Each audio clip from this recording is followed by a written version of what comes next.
భార్యాభర్తల బంధాన్ని ఇస్లాం అత్యంత పవిత్రమైన ప్రేమ, కరుణ, విశ్వాసం మరియు పరస్పర గౌరవంపై ఆధారపడిన బంధంగా బోధిస్తుంది. కుటుంబం సమాజానికి పునాది అని, మంచి కుటుంబ నిర్మాణానికి భార్యాభర్తల మధ్య సత్సంబంధం ఎంతో అవసరమని ఇస్లాం చెబుతుంది. భార్యాభర్తల అనుబంధం గురించి పవిత్ర ఖుర్ఆన్ ఇలా చెబుతుంది: 1. ఆయన మీలో నుండే మీకోసం జంటలను సృష్టించాడు, మీరు వారి వద్ద ప్రశాంతత పొందాలని. మీ మధ్య ప్రేమ మరియు కరుణను ఉంచాడు. ఖుర్ఆన్ 30-21 దంపతుల మధ్య ప్రేమ, దయ, పరస్పర ఆదరణ ఉండాలని ఈ వచనం బోధిస్తుంది.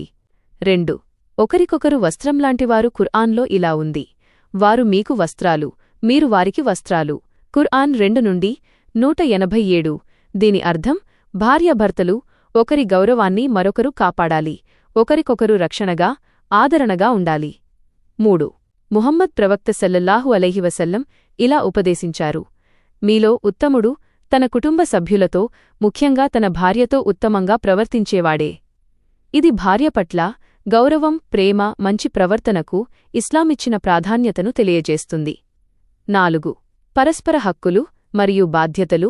భర్త కుటుంబ పోషణ, రక్షణ బాధ్యతను నిర్వర్తించాలి. భార్య కుటుంబాన్ని ప్రేమతో, బాధ్యతతో నిర్వహించాలి. ఇద్దరూ ఒకరి హక్కులను మరొకరు గౌరవించాలి. 5. క్షమాభావం మరియు సహనం.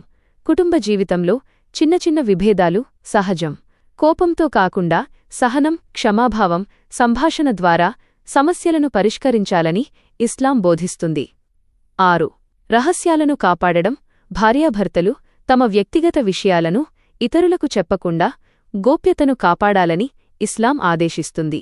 ఇస్లాం ప్రకారం భార్యాభర్తల బంధం కేవలం సామాజిక ఒప్పందం కాదు, అది అల్లాహ్ అనుగ్రహించిన పవిత్రమైన బాధ్యత. ప్రేమ, విశ్వాసం, కరుణ, సహనం, పరస్పర గౌరవంతో జీవించే దంపతులు ఈ లోకంలో ప్రశాంతతను, పరలోకంలో ప్రతిఫలాన్ని పొందుతారని ఇస్లాం బోధిస్తుంది.